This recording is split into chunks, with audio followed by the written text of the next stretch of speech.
Hi guys, welcome to Mupade Training Academy. So guys, வந்து பாத்தீங்கன்னா இன்னைக்கு நம்ம SA Ultimate உளவியல் வீடியோஸ் தான் பார்க்க போறோம். So உளவியல் வந்து ரொம்ப முக்கியம். So ஃபைனல் நம்ம இலக்க நோக்கி நெருங்கிட்டு இருக்கும்போது என்ன சப்ஜெக்ட் இம்பார்ட்டன்ஸ் கொடுக்கிறதுன்னு ஒரு சில விஷயங்கள் நம்ம வந்து கிளாரிஃபைட் எடுத்துக்கணும். ஓகேவா? நான் இப்ப சொல்றதுல வந்து முடிஞ்ச அளவுக்கு என்னன்றத டிசிஷன் எடுத்துக்க பாருங்க. பிகாஸ் வந்து இட்ஸ் அவர் லாஸ்ட் சான்ஸ். ஏன்னா நமக்கு வந்து காம்படிஷன் கொஞ்சம் கம்மியா இருக்கு.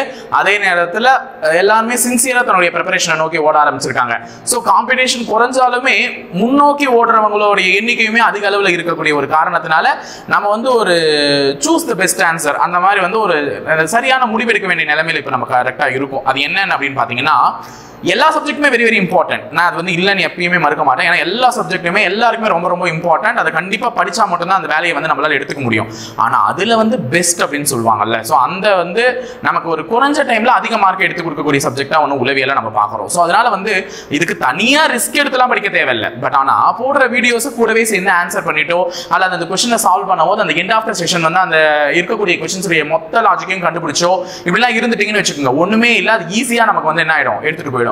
அதனால இது வந்து ஒரு குறைஞ்ச டைம்ல நல்ல மார்க் எடுக்கக்கூடியது. இதுல நீங்க வேகமா ஃபர்ஸ்ட் கான்சென்ட்ரேட் பண்ணி முடிச்சாதான் நம்மளால ஜிஎஸ் வேகமா அட்டெண்ட் பண்ண முடியும். ஓகேவா? சோ எல்லாரும் எடுத்தோன்னு ஜிஎஸ் உட்காந்து அதுவே டைம் ஸ்பெண்ட் ஆயிடும். நமக்கு வந்து உள்ள போனா ஒரு டைம் போறதே தெரியாது. ஒரு ஃபர்ஸ்ட் ஒரு 1 hour to 1.5 hours வந்து நீங்க ஜிஎஸ் ஸ்பெண்ட் பண்ணி அழகா முடிச்சீங்கன்னு வச்சுக்கோங்க, அடுத்த 1 hourல வந்து மோஸ்ட் ப்ராபபிலி நீங்க இது வந்து கொஞ்சம் அவசரத்துல அட்டெண்ட் பண்ற மாதிரி ஆயிடும். சோ நிறைய பேர் அந்த 1.5 hoursல ஜிஎஸ் முடிக்க மாட்டாங்க. ஒரு 1 hour 45 minutes or around 2 hours கூட எடுத்துட்டு வந்துருவாங்க. சோ லாஸ்ட் half an hourல சைக்காலஜி என்ன பண்ண முடியும் யோசிச்சு பாருங்க. லாஸ்ட் half an hourல சைக்காலஜி கண்டிப்பா கை வைக்கவே முடியாது. தப்பா போட தோணும், பதட்டத்துல ஆன்சர்ஸ் வந்து தப்பா மார்க் பண்ண தோணும், எல்லாமே பண்ண தோணும். அதனால ஃபர்ஸ்ட் ஒரு 45 minutes சைக்காலஜி கதையை முடிச்சு விட்டீங்கன்னா அடுத்தது ஜிஎஸ் வந்து பொறுமையா நிதானமா நிறுத்தி நிதானமா தாளிக்கலாம். ஓகேவா? சோ அதனால ஃபர்ஸ்ட் சைக்காலஜி முடிக்கிற வேலையை பாருங்க. ஏன்னா அதுதான் நமக்கு ரொம்ப முக்கியம். நல்ல மார்க்கும் அதுல தான் எடுக்க முடியும். ஓகேவா? சோ போலாமா இன்னைக்கு? சோ உளவியல் questions. First English medium. Try to capture the screen அந்த கேப்சர் பண்ணி வச்சுக்கோங்க. தட்ஸ் ஜஸ்ட் ஒரு பிக் எடுத்து வச்சுக்கோங்க. நான் தமிழ் மீடியம் வச்சு தான் எக்ஸ்பிளைன் பண்ண போறேன். பிகாஸ் எனக்கு தமிழ் மீடியம் தான் தெரியும். ஏன்னா பிகாஸ் கீழே இடம் வந்து சால்வ் பண்றதுக்கு தமிழ் மீடியம் மட்டும் தான் இருக்கு. சோ 5 குரங்குகள் ABCD ஒரு மரத்தின் கிளையில் அமர்ந்துள்ளன. ஒரு மரத்தினுடைய கிளையில வந்து 5 குரங்கு இருக்கு. அந்த 5 குரங்கோட பேரை சொல்லியிருக்காங்க ABCDE. ஓகேவா? இதில் C என்ற குரங்கு D க்கு அருகே அமர்ந்துள்ளது. ஓகேவா? நல்லா ஞாபகம் வச்சுக்கோங்க. C என்ற குரங்கு எந்த குரங்குக்கு பக்கத்துல இருக்கு? D க்கு பக்கத்துல. அப்போ C என்ற குரங்குக்கு அருகில வந்து D குரங்கு இருக்கு. அது அந்த பக்கமும் இருந்திருக்கலாம் அல்லது இந்த பக்கமும் இருந்திருக்கலாம். நமக்கு எப்படி இருந்திருக்கும்ன்றது எக்ஸாக்ட்டா சொல்ல முடியாது. அப்ப C என்ற குரங்குக்கு அருகில் D என்ற குரங்கு உள்ளது. அந்த D குரங்கு அந்த பக்கமும் இருந்திருக்கலாம் அல்லது இந்த பக்கமும் இருந்திருக்கலாம். அதே மாதிரி D என்ற குரங்கு E இன் அருகே அமரவில்லை. இந்த D குரங்கு யார் பக்கத்துல உட்காராதான்? E பக்கத்துல உட்காராதான். அப்ப D என்ற குரங்கும் E என்ற குரங்கும் அருகருகே அமரக்கூடாது. அதனாலதான் நான் படிச்சது புரிஞ்சுக்கணும்ன்ற ஒரு காரணத்துக்காக சைடுல எடுத்து எழுதி வச்சுக்கிறேன். அப்ப D குரங்கும் E குரங்கும் அருகருகே அமரக்கூடாது. அதே மாதிரி E என்ற குரங்கு கிளையின் இடது மூலையில் உள்ளது. கிளையின் இடது மூலையில் உள்ளது. அப்ப left end of the branch, அந்த கிளையினுடைய இடது மூலையில தான் E என்ற குரங்கு இருக்கு. மொத்த கிளையில எத்தனை குரங்கு? 5 குரங்கு. 5 குரங்கு. 1 2 3 4 5 குரங்கு இருக்கு. இந்த 5 குரங்குல லெஃப்ட் ஹேண்ட்ல தான் E குரங்கு இருக்கு. நான் கிளையினுடைய வலது மூலை எது இடது மூலை எதுன்றது தெளிவாயிடு. இதுதான் வலது மூலை. நம்மளுடைய வலது கை பக்கம் இருப்பது வலது மூலை, இடது கை பக்கம் இருப்பது இடது மூலை. அப்ப E என்ற குரங்கு கிளையினுடைய இடது மூலையில் இருக்கு. அப்ப இங்க இருக்கு Eனா இது பக்கத்துல எந்த குரங்கு வரக்கூடாது? D குரங்கு வரக்கூடாது. ஓகேவா? சோ 5 குரங்கு இருக்கா. இப்போ பாக்கி 4 குரங்கு உட்கார வைக்கலாம். E வந்து லெஃப்ட் ஹேண்ட் முடிஞ்சிச்சு கதை. E கதை. C என்ற குரங்கு வலப்புறம் இருந்து இரண்டாவதாக உள்ளது. அப்ப C வந்து எங்க இருக்குன்னா வலப்புறம் இருந்து இரண்டாவது. இதுதான் வலப்புறம் இருந்து முதல் இரண்டாவது. அப்ப இங்க தான் C. ஓகேவா? அப்ப C இங்க வந்துச்சுன்னா D அங்கேயும் வரலாம் இங்கேயும் வரலாம். எங்க நமக்கு தெரியாது. ஆனா C னுடைய அருகில் தான் D இருக்கணும். அப்ப இங்கேயான்றத நம்ம வந்து ஜஸ்டிஃபை பண்ணலாம் அடுத்த பாயிண்ட்ஸ் படிச்சுட்டு. A என்ற குரங்கு B இன் வலப்புறத்தில் உடனடியாகவும், A என்ற குரங்கு B யோட வலது பக்கத்துல உடனடியா இருக்கணும். அப்ப B இப்படி உட்கார்ந்துச்சுன்னு வச்சுக்கோ, அது பக்கத்துல யார் உட்காரணும்? A. இப்ப எங்க உட்கார வைக்கலாம் இத? இப்ப D இங்க உட்கார வச்சுட்டேன்னு வச்சுக்கோ. ஃபார் எக்ஸாம்பிள் D இங்க உட்கார வச்சுனா இங்க B A ஜோடியா உட்காரணும். இந்த மாதிரி ஜோடியா உட்காரணும். B என்ற குரங்குக்கு வலது பக்கத்துல உடனடியா யார் இருக்கணும்? A. அந்த மாதிரி ஜோடி எங்கனா உட்கார வைக்க முடியுமா? முடியாது. அப்ப D இந்த இடத்துல உட்கார வைக்கிறது சரிப்பட்டு வராது. அப்ப D இந்த இடத்துல உட்கார வைங்க, B A ஜோடியா இங்க உட்கார வைங்க. அப்ப B என்ற குரங்கிற்கு வலது பக்கத்துல உடனடியா A என்ற குரங்கு உட்கார்ந்துச்சு. D அங்க உட்கார்ந்துச்சு, C இங்க உட்கார்ந்துச்சு. சோ B என்ற குரங்கு E இன் வலது புறத்தில் உடனடியாக உள்ளது. ஈயோட வலது புறத்துல உடனடியாக எது இருக்கு பி. அப்ப பி என்ற குரங்கு ஈயோட வலது பக்கத்துல உடனடியா இருக்கு. எனில் கிளையின் நடுவில் உள்ள குரங்கு எதுன்னு கேட்டிருக்கான். கிளையின் நடுவில் உள்ள குரங்கு which monkey is sitting in the middle of the branch அப்படின்னு கேட்டிருக்காங்க. So answer A. A என்ற குரங்கு தான் நடுவில் உள்ளது. சோ ஒரு சீட்டிங் அரேஞ்ச்மெண்ட் தான் டக்குன்னு முடிஞ்சிச்சு. அடுத்தது தவறான படத்தை தேர்வு செய்யவும். இந்த 5 படங்கள்ல ஏதோ ஒரு தவறான படம் இருக்கு எது அப்படின்னு சொல்லிட்டு கேட்டிருக்காங்க. சோ 5ல எது சார் தவறு அப்படின்னு பார்க்கும்பொழுது I mark the first figure will be the wrong. ஏன் அப்படின்னு பாத்தீங்கன்னா மத்ததுல எல்லாம் பாருங்க இந்த மாதிரி ஒரு இது வந்து வெளியே போயிருக்கு கரெக்டா. சோ அது எல்லாமே எட்ஜஸ்ல போல சென்டர் நடுவுல இருந்து போயிருக்கா. இதுலயும் நடுவுல இருந்து தான் போயிருக்கு. இதுலயும் நடுவுல இருந்து தான் எல்லாமே பிரிஞ்சு போயிருக்கு. இதுலயும் நடுவுல இருந்து தான் எல்லாமே பிரிஞ்சு போயிருக்கு. ஆனா இதுல மட்டும் பாருங்க மூளை கார்னர்ல இருந்து பிரிஞ்சு போயிருக்கு. ஓகேவா. மத்ததெல்லாம் நடுவுல இருந்து பிரிஞ்சு போயிருக்கு. அந்த சின்னதா ஏதோ ஒரு துடுப்பு மாதிரி வருதுல்ல அது. ஆனா இதுல மட்டும் எங்க இருந்து போயிருக்கு கார்னர்ல இருந்து மூலையில இருந்து போயிருக்கு. அப்ப முதல் படம் தான் வேறுபட்டு இருக்கு இதுல. ஓகேவா. மூன்றாவது கேள்வி AFI என்பதை 13 எழுதியிருந்தா DDA என்பதை எவ்வாறு எழுதுவீங்கன்னு கேட்கிறாங்க. அப்ப AFI அப்படின்றத நம்பர் 13 மாத்திருக்காங்க. ஒரு லெட்டர்ஸ் நம்பரா மாத்திருக்காங்க. அது மட்டும் இல்லாம இங்க வேற ஒரு புது சிம்பிள் இருக்கு. என்னன்னு பாத்தீங்கன்னா ரூட் இருக்கும் போதே அங்க ஏதோ ரூட் எடுத்து தான் அதை 13 மாத்திருக்காங்கன்றதை ஐடென்டிஃபை பண்ண முடியுது. அப்ப ABCDல 1வது லெட்டர், A 1வது லெட்டர், F ABCDல 6வது லெட்டர், I ABCDல 9வது லெட்டர். இதுக்கு நீ ரூட் எடுத்தா ஆன்சர் என்ன 13. அப்போ இது நம்பர் கிடையாது, சாரி லெட்டர் கிடையாது, அதை நம்பரா பார்த்து அந்த நம்பருக்கு ரூட் எடுத்தா என்ன வருது 13. அப்ப DDA D 4வது லெட்டர், இன்னொரு D 4வது லெட்டர், A 1வது லெட்டர். 441க்கு ரூட் எடுத்த ஆன்சர் என்னன்னா 21. C option. ஓகேவா. அடுத்தது 5வது கேள்வி லயன் டென்ல இருக்கும், ராபிட் எங்க இருக்கும்? சிங்கம் குகையில இருந்தா முயல் எங்க இருக்கும்னு கேக்குறாங்க. முயல் மலையில இருக்கும், புரோ. ஓகேவா, புரோ. அடுத்தது ரிக்வெஸ்ட் அப்படின்ற லெட்டர் எப்படி எழுதிருக்காங்கன்னா REQUEST. இதை எப்படி எழுதிருக்காங்க?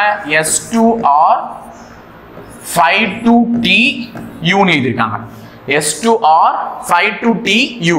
அது என்ன சார் நம்பரும் கலந்து எழுதிருக்காங்க, வார்த்தையில் இதையும் கலந்து எழுதிருக்காங்க. இப்ப நம்மள பியர்ல எழுத சொல்றாங்களே, எப்படி சார் எழுதுறது அப்படின்னா வெயிட் பண்ணி பாருங்க, கண்டிப்பா ஆன்சர் வந்து லாஜிக்குகள் வழி பிறக்கும். இங்க என்னன்னா இந்த நம்பர் எழுதிருக்காங்கல்ல அதெல்லாம் பாரு, நம்பர் எழுதிருக்கிறத மட்டும் பாரு, அது எல்லாமே வவ்வல்ஸ். கரெக்டா? நம்பர் எழுதிருக்கிறத மட்டுமே பாரு, அதெல்லாம் வவ்வல்ஸ். மத்ததெல்லாம் என்ன? கான்சோனன்ட்ஸ். கரெக்டா? அப்போ வவ்வல்ஸ்க்கு மட்டும் தான் நம்பர் எழுதிருக்கான், கான்சோனன்ட்ஸ்க்கு இங்க நம்பர் எழுத கிடையாது. அப்போ R S ன்னு ஏன் எழுதிருக்காங்கன்னா ஒரு லெட்டர் கூட்டிருக்காங்க. PQR, R க்கு அடுத்த லெட்டர் S. QR ன்னு எழுதிருக்காங்களா ஒரு லெட்டர் கூட்டிருக்காங்க. S T னா ஒரு லெட்டர், T U னா ஒரு லெட்டர், எல்லாமே ஒரு லெட்டர் பிளஸ் பண்ணிருக்காங்க. அப்ப வவ்வல்ஸ் விட்டுட்டு கான்சோனன்ட்ட மட்டும் முதல்ல மாத்தி எழுது. P கூட ஒரு லெட்டர் கூட்டி எழுதுனா PQ, R கூட S, L கூட ஒரு லெட்டர் கூட்டி எழுதுனா M. அப்ப QSM ன்னு எதனா ஆப்ஷன் முடியுதா? இல்லையா? இங்க முடியுது பாருங்க, Q ல ஆரம்பிச்சு S ல முடியுது. இதுதான் D தான், இங்க கீழே இறங்கிட்டு இருக்குமா அதனால. அப்ப QSM ன்னு முடியற ஆப்ஷன் வந்து D. முடிஞ்சிருச்சா? அப்போ என்ன சார் வவ்வல்ஸ் பண்ணாங்க? வவ்வல்ஸ் என்ன பண்ணாங்க அத சொல்லுங்க அப்படின்னா, வவ்வல்ஸ்ல வந்து A E I O U இது 5 தான வவ்வல்ஸ், எல்லாருக்குமே தெரியும். ஆங்கில உயிரெழுத்துக்கள்னு சொல்றது இந்த 5 தான். சோ இதுல A ன்றது முதல் வவ்வலா, E ன்றது இரண்டாவது வவ்வலா, I மூணாவது வவ்வல், O நாலாவது வவ்வல், U அஞ்சாவது வவ்வல். மொத்தம் 5 வவ்வல். அதுக்கு நம்பர் 1 2 3 4 5. அப்ப E 2 U 5 E 2 அவ்வளவுதான். அப்ப அங்க போங்க, E 2 A 1. அப்ப Q21 SM ஆன்சர் முடிஞ்சுச்சா? அப்ப இப்படி எல்லாம் கூட கோடிங் டிகோடிங்ல நமக்கு லாஜிக் வைக்கலாம். ஆறாவது கேள்வி வந்து ஒரு சீட்டிங் அரேஞ்ச்மென்ட்மா. So English medium take a pick, அவ்வளவுதான். ஒரு ஸ்கிரீன்ஷாட் எடுத்து வச்சுக்கோ. சோ நான் தமிழ்ல இப்ப क्वेश्चंस வைக்க போறேன். So A B C D E F G H ஆகியோர் ஒரு வட்டத்தின் மையத்தை நோக்கி அமர்ந்துள்ளார்கள். எத்தனை பேருமா? எண்ணிக்கை முதல்ல 8 பேர். 1 2 3 4 5 6 7 8. அப்ப 8 பேர் ஒரு வட்டத்துல மையத்தை நோக்கி உட்கார்ந்துட்டு இருக்காங்க. ஓகேவா? மையம் என்றால் சென்டர். அப்ப சென்டரை பார்த்து 8 பேர் உட்கார்ந்து இருக்காங்க. அந்த 8 பேர் உட்கார்ந்துட்டு இருக்கிறதுல ஃபர்ஸ்ட் சொல்ற க்ளூவை படிங்க. A என்பவர் B இன் இடதுபுறத்தில் மூன்றாவதாக உள்ளார். அப்ப A B னுடைய இடது பக்கத்துல மூணாவது. அப்ப B எங்க உட்காருவி? B னுடைய இடது பக்கம் எது? இந்த பக்கம். அந்த பக்கம் வலது பக்கம். அப்ப B னுடைய இடது பக்கத்துல மூணாவது ஆள் யாரு? A. அப்ப B னுடைய இடது பக்கத்துல முதல் ஆள், இரண்டாவது ஆள், மூன்றாவது ஆள் A. முடிஞ்சுச்சா? B னுடைய இடது பக்கம் மூணாவது ஆள் A. அதே நேரத்துல மேலும் ஏ ஆனவர் விடல இன்னும் சென்டென்ஸ் போகுது மேலும் ஏ ஆனவர் எஃப் இன் வலதுபுறத்தில் இரண்டாவதாக உள்ளார். இந்த ஏ இருக்காம் பார் ஏ பி யோட இடது பக்கத்துல மூணாவது ஆளு அதே நேரத்துல எஃப் ஓட வலது பக்கத்துல ரெண்டாவது ஆளு. அப்ப முதல்ல பி வச்சு ஏ உட்கார வச்சிடணும். இந்த ஏ வச்சுதான் எஃப் எங்க இருப்பான்றத நீ முடிவே பண்ணணும். அப்ப எஃப் இந்த இடத்துல இருந்தாதான் அவனுடைய வலதுகை பக்கத்துல ரெண்டாவது ஆள் யாரு ஏ. அப்ப எஃப் இனுடைய வலதுகை பக்கத்துல ரெண்டாவது ஆள் ஏ பி இனுடைய இடதுகை பக்கத்துல மூணாவது ஆள் ஏ. சோ எஃப் இனுடைய வலதுகை பி இனுடைய இடதுகை. அடுத்தது டி என்பவர் ஏ மற்றும் பி இன் அருகில் இல்லை. இந்த டி ன்னு ஒருத்தர் இருக்காரு பாரு இவர் யார் ரெண்டு பேருக்கு பக்கத்துல இருக்க மாட்டாரா ஏக்கும் பிக்கும் அருகில் இருக்க மாட்டாரா.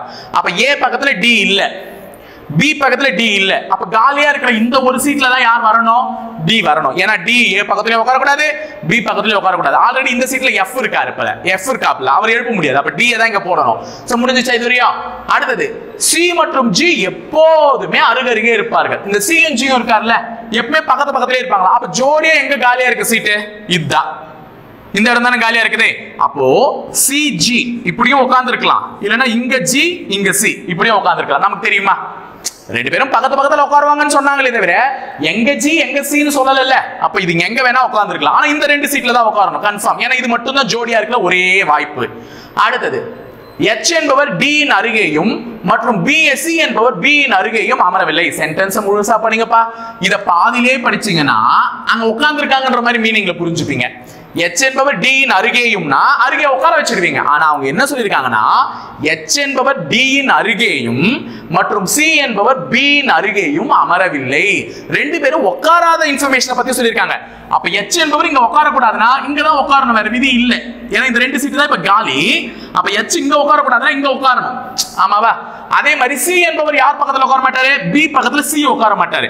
இங்க தானே C G ஜோடியா உட்காரணும்னு சொன்னேன். அப்ப B பக்கத்துல C உட்கார மாட்டாருன்னா இங்க G உட்கார வச்சிடலாம் இங்க C உட்கார வச்சிடலாம். இது எழுதி காமிச்சது இதை அழிச்சிடுறேன்.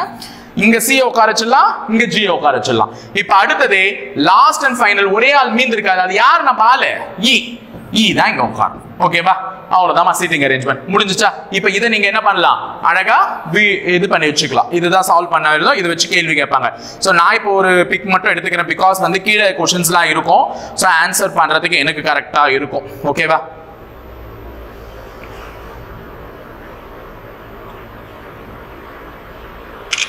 ஓகே நம்ம இப்போ போக வேண்டியதா. கீழே கேட்டிருக்க क्वेश्चन ரெண்டுத்துக்கு ஆன்சர் பண்ணிடலாம். சோ நீங்களும் என் கூட சேர்ந்து ஆன்சர் பண்ணிடுவீங்க நம்புறேன். எல்லாருமே பாத்தீங்கன்னா சீட்டிங் அரேஞ்ச்மெண்ட் வச்சு சொல்லுங்க சொல்லலாம். H மற்றும் E இன் இடையே உள்ள ஜோடி என்ன? H க்கும் E க்கும் நடுவுல என்ன ஜோடி இருக்குன்னா F உம் D யும். So answer option A. F உம் D யும் இருந்திருக்காங்கமா. Answer option A. அடுத்தது who sits to the immediate right of E? E இன் வலதுபுறத்தில் உடனடியாக அமர்ந்திருப்பவர் வந்து D. D for டெல்லின்றனால அந்த D. ஆனா D ன்னும்போது அது எங்க இருக்குன்னு பாருங்க. இதுதான் மைண்ட்ல பெரிய சைக்காலஜில பெருசா குழப்பறது. D H னுடைய இதுல இருக்கிறவங்க வலது பக்கத்துல இருக்கவங்க D. ஆனா நம்ம ஆன்சர் ஆப்ஷன்ல போய் D ன்னு சொல்லிடுவோம். D இங்க இருக்குமா D ஆப்ஷன்ல இருக்கவர் H. அவர் இல்ல விடை. D ல இருக்கிறது B ஆப்ஷன்ல. அப்ப அத பார்த்து ஒழுங்கா குறிங்க. தப்பு பண்ணிட போறீங்க. அடுத்தது ஒரு மேக்ஸ் क्वेश्चन தான் ratio proportion. A is to B வந்து 1:3 ன்னு சொல்றாங்க. B is to C வந்து 3:2 ன்னு சொல்றாங்க. C is to D வந்து 1:3 ன்னு சொல்றாங்க. அப்படினா ABCD என்னன்னு கண்டுபிடிக்க சொல்றாங்க. இந்த மாதிரி கணக்கு வந்துச்சுனாலே என்ன பண்றாங்க? ABCD தான கண்டுபிடிக்க சொல்றாங்க. அப்ப AB is to C is to D. இத ஃபர்ஸ்ட் எழுதிருங்க. First A is to B என்னன்னு கொடுத்திருக்காங்க 1:2. அதுக்கு நேரா எழுதிருங்க 1:2. அடுத்து B is to C என்னன்னு கொடுத்திருக்காங்க 3:2. அப்ப அதுக்கு நேரா எழுதிருங்க 3:2. அதுக்கு அடுத்து C is to D என்னன்னு கொடுத்திருக்காங்க 1:3. அப்ப அதுக்கு நேரா எழுதிருங்க 1:3. ஓகேவா. இப்ப மிச்சம் இதெல்லாம் காலியா இருக்கிற இடம். இந்த காலி இடத்தெல்லாம் ஃபில் பண்ணணும். ஃபில் பண்ணாதானே கணக்கு நம்மளால முடிக்க முடியும். A is to B 1:2, B is to C 3:2, C is to D 1:3 முடிச்சிட்டோம். இப்போ இந்த காலி இடத்தை நம்ம மனுஷங்க மாதிரி தான் பக்கத்துல ஒரு காலியா ஒரு ஃபிளாட் இருந்துச்சுன்னா கொஞ்சம் கொஞ்சமா தள்ளி இடத்த குடிச்சுப்பல்ல. அந்த மாதிரி இந்த காலி இடத்த பக்கத்துல இருக்கவங்க வச்சு ஃபில் பண்ணிடணும். இப்போ இந்த காலி இடங்களுக்கு பக்கத்துல இருக்கவங்க 2. அப்ப இங்க 2 இங்க 2. இந்த காலி இடத்துக்கு பக்கத்துல இருக்கவங்க 2. இந்த காலி இடத்துக்கு பக்கத்துல இருக்கவங்க 3. பக்கத்துல இருக்கவங்க வச்சு ஃபில் பண்ணிடணும். நம்மளாம் அப்படிதானே பண்றோம். அந்த மாதிரி இந்த காலி இடத்துக்கு பக்கத்துல இருக்கவங்க 1 1. இப்போ இதெல்லாம் ஃபில் பண்ணியாச்சா?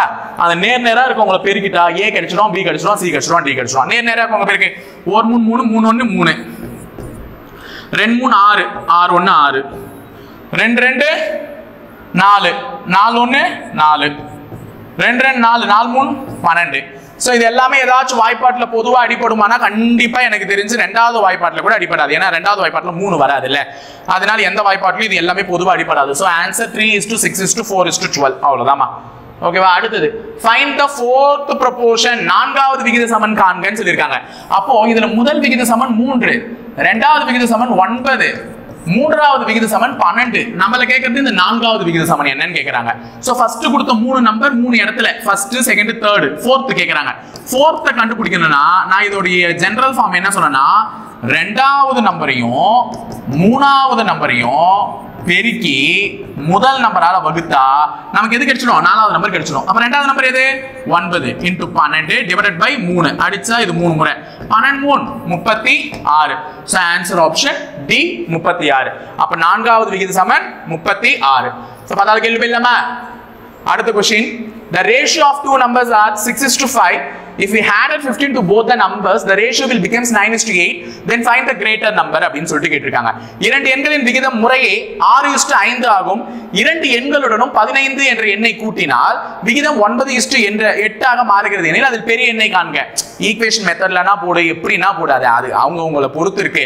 நான் இப்ப ஆப்ஷன் வச்சே அடிக்கலாம். ஃபர்ஸ்ட் இரண்டு எண்களின் விகிதம் முறையே 6:5, அதோட 15 கூட்டினா விகிதம் எப்படி ஆகுது? 9:8 ஆகுது. அதுல பெரிய எண்ணை கேக்குறாங்க.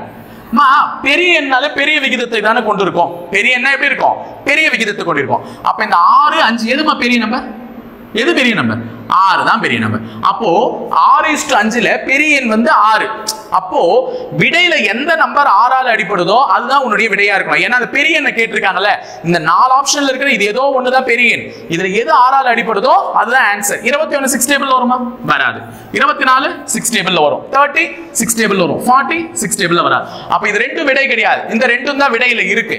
அப்ப இது ரெண்டுத்துல எது விடைன்னு நம்ம கன்ஃபார்ம் பண்றதுக்கு ஆப்ஷன் எலிமினேஷன் தான் மெத்தட். இப்போ இதோட எதை கூட்ட சொல்றாங்க? 15 கூட்டினா விகிதம் எப்படி மாறுதா? 9:8 ஆக மாறுதா. அப்ப 15 கூட்டினா இந்த இடத்துல 9 ஆல அடிபடுற ஒரு நம்பர் வரணும். இப்போ இது கூட 15 கூட்டி பாருங்களேன். இது கூட 15 கூட்டினா 39. 39 டிவிசிபிள் பை 9 கிடையாது. அப்ப இதுவுமே விடை கிடையாது. இது விடை இல்லன்றதுனால எதுதான் விடை?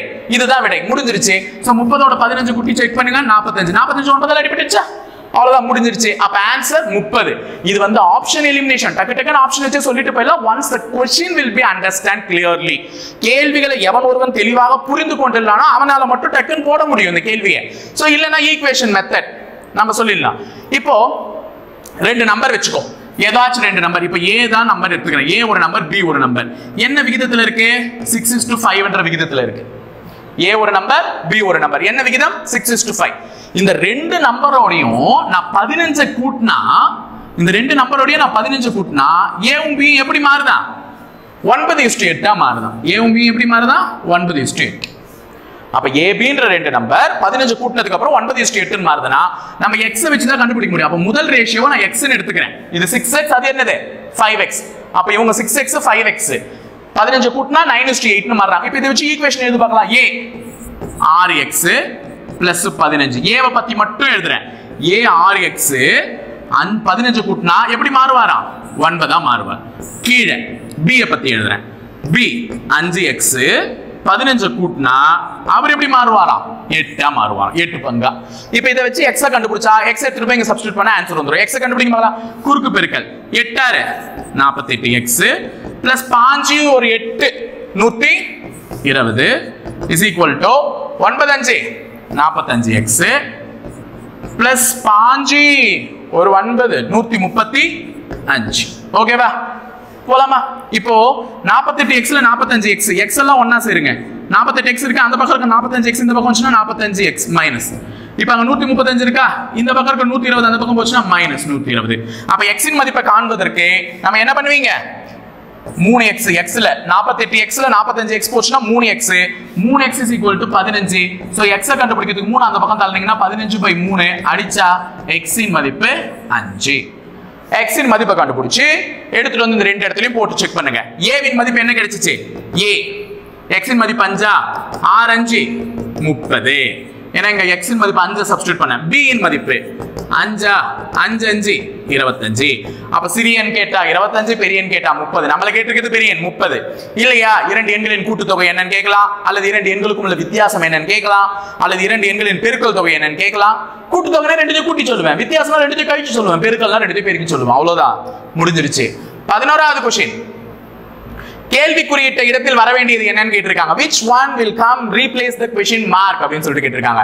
so 9 17 33. சோ இப்போ இந்த விடுபட்ட இடத்தை கவனிக்கிறதுக்கு சின்ன நம்பர்ல இருந்து பெரிய நம்பர் எழுதுறோம். நமக்கு ஆன்சர் வந்து ரொம்பவே பெரிய நம்பரா இருக்கா பார்த்தா 33 தொடர்ந்து வரக்கூடிய ஏதோ ஒரு எண்ணு தான் ஆப்ஷன். அப்போ சின்னதுல இருந்து பெருசு எதுங்க? 9 17 33. இங்க கேள்விக்குறி 9க்கும் 17க்கும் எவ்வளவு வித்தியாசம் இருக்குன்றத பாருங்க. 9 கூட எவ்வளவு கூட்டினா 17 நமக்கு வரும்? 8 நம். அடுத்தது 33, 13ல 7 போச்சுன்னா 6, மிச்சம் 2ல 1 போச்சுன்னா 16. அவ்வளவுதான்மா. இப்போ 8 இங்க 16 வந்திருக்கு. அடுத்த வித்தியாசம் என்னவா இருக்கும்ன்றது நீயே கெஸ் பண்ணிருப்பீங்க. சோ 8ன்றது 8வது வாய்ப்பாடு. 8 2ஆல பெருக்கினா 16, 16 2ஆல பெருக்கினா 32. அடுத்த வித்தியாசம். அப்ப 3 2 கூட்டுங்க 5, 3 3 கூட்டுங்க 6. சோ ஆன்சர் வந்து பாத்தீங்கன்னா 65. ஏன் கூட்டுங்க? நம்பர் ஏறிட்டே போறதுனால நம்ம ஆட் பண்ணிட்டோம் அந்த வித்தியாசத்தை. அடுத்தது 12வது கேள்வி. 12வது கேள்வி அகைன் ஒரு விடுபட்ட எண் கொடுத்திருக்காங்க. இந்த இடத்துல நடுவுல இருக்கிற இந்த இடத்துல தான் क्वेश्चन மார்க் இங்க வச்சிருக்காங்க. அப்ப क्वेश्चन மார்க் அந்த இடத்துல வச்சதுனால அதுதான் விடை. அப்ப இந்த இடத்துல 3 விடை, அந்த இடத்துல என்ன விடை வரணும்ன்றத கேக்குறாங்க. இந்த 3 இந்த 3 நம்பரை பயன்படுத்தி இந்த 3 நம்பரை பயன்படுத்தி தான் 3 வர வச்சிருக்காங்க. என்ன பண்ணிருக்காங்கன்றது யோசிங்க. 2 3 1 6 கூட்டினா அங்க 4 3 2 கூட்டினா என்னமா 10 சாரி 9. ஓகேவா? 9ல 6 போச்சுன்னா 3. அப்ப ஒண்ணும் பண்ணல. இங்க இருக்கிற 3 நம்பரை கூட்டி இங்க இருக்கிற 3 நம்பரை கூட்டி ரெண்டுத்தையுமே கழிச்சு எழுதிருக்காங்க நடுவுல. அப்ப அங்கேயும் பாருங்க 5 6 1 12, அங்க 3 6 6 15. 15ல 12 போச்சுன்னா ஆன்சர் அகைன் என்னமா 3. முடிஞ்சிருச்சு. 12வது கேள்வியும் சிம்பிளா முடிஞ்சிருச்சு. 13வது கேள்வி அகைன் ஒரு क्वेश्चन. சோ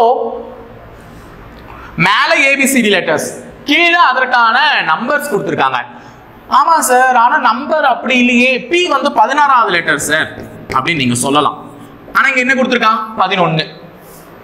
P 16 தானே சார் ABCDல? ஆமாமா, முன்னாடி இருந்து எண்ணும் போது 16, P பின்னாடி இருந்து எண்ணி பாரு. அதாவது Z 1 Y 2 இப்படி எண்ணிட்டு வாங்க. அப்படி எண்ணும் போது P எத்தனாவது லெட்டர்? 11வது லெட்டர். அப்ப S எத்தனாவது லெட்டர்? 8. B எத்தனாவது லெட்டர்? 5. அப்ப Y எத்தனாவது லெட்டர்னா 2. சோ ஆன்சர் B ஆப்ஷன்ல இருக்கக்கூடிய 2. ஓகேவா? 14 இங்கிலீஷ் மீடியம் அப்படியே பார்த்துக்கோங்க. தமிழ் மீடியம் இங்கே எனக்கு எக்ஸ்பிளைன் பண்ணதுக்கு இடம் இருக்குன்னு நினைக்கிறேன். 5 பேர் ஒரு வரிசையில் வடக்கு நோக்கி அமர்ந்துள்ளனர். ஓகேவா? அப்ப 5 பேர் இருக்காங்க. எல்லாருமே எந்த திசையை பார்த்திருக்காங்க? வடக்கு. வடக்கு என்பது என்னமா? மேல இருக்கிறது தான் வடக்கு. ஓகே, வடக்கு பார்த்துள்ளனர். அதில் R என்பவர் U வின் வலதுபுறத்திலும் Q விற்கு இடதுபுறத்திலும் உள்ளார். நல்லா ஞாபகம் வச்சுக்கோங்க. அந்த 5 பேர்ல R ன்னு ஒரு ஆள் இருக்காரு. அவர் எப்படி இருக்காராம்? U ஓட வலதுபுறத்திலையும் Q ஓட இடதுபுறத்திலையும். ஓகேவா? அப்போ ஒருத்தர் வடக்கு பார்த்து உட்கார்ந்து இருக்காங்கன்னா அவருக்கு வலது கை இந்த பக்கம், இடது கை எந்த பக்கம்? இந்த பக்கம். இது நல்லா தெரிஞ்சுக்கோங்க. வடக்கு பார்த்து உட்கார்ந்துட்டு இருக்கவங்களுக்கு வலது அது, இடது இது. அப்போ இவங்க என்ன சொல்றாங்கன்னா R என்பவர் U வின் வலதுபுறத்தில். அப்போ U இப்படிதான் உட்கார்ந்துருக்கும். U ஓட வலதுபுறத்துல R, U ஓட வலதுபுறத்துல R, அதே நேரத்துல Q ஓட இடதுபுறத்துல. அப்போ Q ஓட இடதுபுறம். அப்போ Q விற்கு இடதுபுறம், U விற்கு வலதுபுறம். Q விற்கு இடதுபுறம், U விற்கு வலதுபுறம். அதே நேரத்துல P என்பவர் Q விற்கு வலதுபுறத்திலும், இந்த P இருக்கார் பாரு, இவர் Q ஓட வலதுபுறம். Q ஓட வலதுபுறத்துல P, Q ஓட வலதுபுறத்துல P. அதே நேரத்துல S ற்கு இடதுபுறத்திலும் உள்ளார். P என்பவர் Q விற்கு வலதுபுறத்திலும் S ற்கு இடதுபுறத்திலும் உள்ளார் எனில் வரிசையில் நடுவில் யார் உள்ளார்? வரிசையின் நடுவில் Q உள்ளார். A option. முடிஞ்சதா? அடுத்தது 15வது क्वेश्चन. 15வது क्वेश्चन வந்து பாத்தீங்கன்னா ஒரு குறியீடுகளை மாற்றி போடுற வேலை தான் செஞ்சிருக்காங்க. சோ 15 -2 வகுத்தல் 900 + 90 பெருக்கல் 100. குறியீடுகளை மாத்தி போடலாமா? மைனஸ்னா என்ன? 15 மைனஸ் என்றால் பெருக்கல் 2, வகுத்தல் என்றால் கூட்டல் 900 பிளஸ் வந்து கண்டிப்பா இது அதான் இருந்திருக்கும். ஏன்னா அதுதான் அடிக்க முடியும் பெரிய நம்பரை. பெருக்கல் என்னன்னு எடுத்திருக்காங்க? -100. போலாமா? இது பழைய ஈக்குவேஷன் தான். புது ஈக்குவேஷன் இதுதான். சோ பண்ணலாமா? ஃபர்ஸ்ட் வகுத்துருங்க. 990 வகுத்தா 0க்கு 0, ஸோ 90 99 வகுத்தா 10. அப்போ 10 மைனஸ் 100 பிளஸ் 15 இன்டூ 2. 15 2ஆல் பெருக்கினா 30 பிளஸ் 10 மைனஸ் 100. 30ஓட 10 கூட்டினா 40 மைனஸ் 100. 40லேருந்து 100 கழிச்சா மைனஸ் 60. இந்த இடத்துல ரொம்ப முக்கியம் மைனஸ். வெறும் 60 இருக்குல்ல, இல்ல நல்ல வேலை மைனஸ் 60. மைனஸ்ல தான் விடை வருமான்னு டவுட் படாத, மைனஸ்லயும் விடை வரும். So A option minus 60. ஓகேவா? அடுத்தது 16வது கொஸ்டின். ஒரு பள்ளியில் ஆண் மற்றும் பெண் மாணவர்களுக்கு இடையே உள்ள விகிதம் 4:5.